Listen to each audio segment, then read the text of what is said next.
from one great Australian to a couple more. You're taking over the world.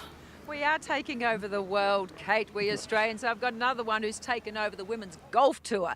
One of the best coaches in the business, Ian Triggs. You're a familiar face around here. Yes, Sandy, I come up here a few times a year and always try to get to the LPGA event here. Yeah, so enjoy it very much. Ian, how big is your stable here? Because you always look after a number of players. Yes, I've got 5 girls here this week, so from the LPGA tour. And there's a couple of the girls, of course, from the Malaysian Angels in playing, so just keeping an eye on them. Not pretty busy with the other 5, so keeps me running, yes. How is the program going with the Malaysian Angels? Because it is a really important thing for them here.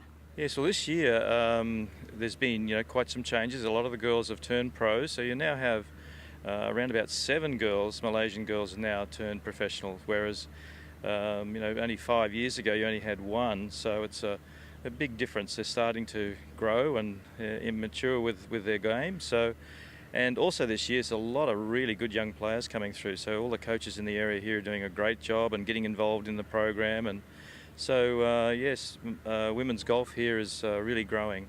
Yeah, and it's a good point because, I mean, we expect a lot of players to come out of South Korea, but it is countries like Malaysia and Thailand, Taiwan, who are the countries who are really starting to make a name for themselves.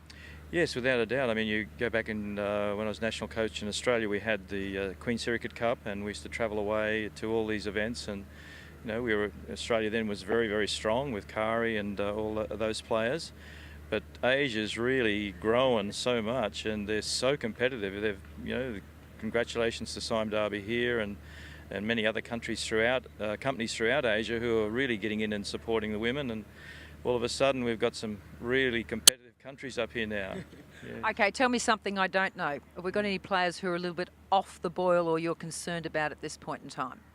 No, Monday I was, but... You're not going to say that. You're too good a coach to tell me anything like that. Yes. No, they're all looking pretty good.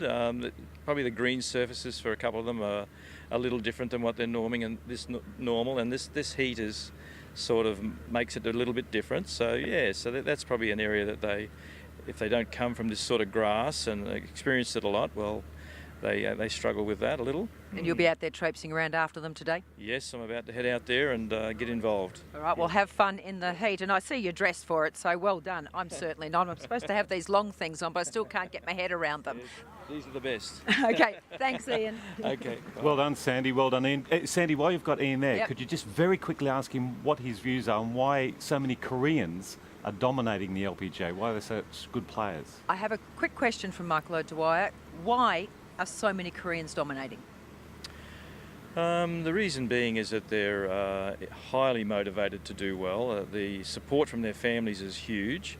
They're very strict, their parents, and so I think that the girls deal with that in a very positive manner and develop really strong mental skills. So you'll find that they have a real ability in that area of mental strength. So it's incredible to watch. They certainly continue to do the same thing. Yeah, that sort of strength is probably where you and I were lacking, Kate. Thanks, Ian. Thanks very much, Sam. And certainly the discipline. Also, I think another thing to add now that we're seeing so many players of teenage years, Lydia Ko, Lexi Thompson, Alison Lee. The phenoms. The phenoms, and they are so young and competing at the top level. These days, players have much more exposure and much more accessibility to top coaches, to top training than ever before. Yeah. Kari Webb's talked about that on a number of occasions, that when she was young, she had a pro and she'd wander out onto the golf course, but there wasn't the plans that are set in place, and Golf Australia's done a tremendous good job, so here with the Malaysian Angels and their development program.